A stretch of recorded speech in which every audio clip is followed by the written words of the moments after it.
God, Jesus. look at my goggles right now. Well, John, you're not supposed to put the front end in it. No, that was you. Oh, was I was it? following you.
Dale.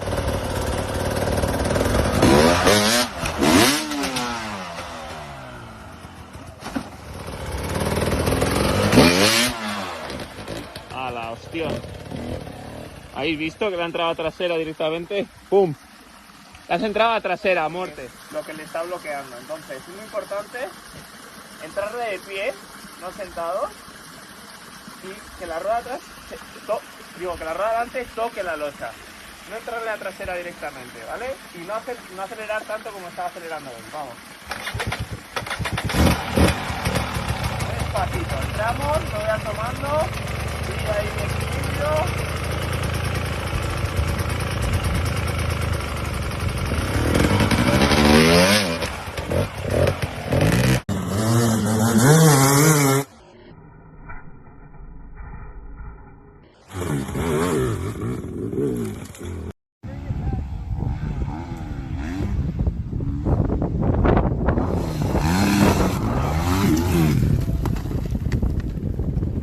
You alright, Bob?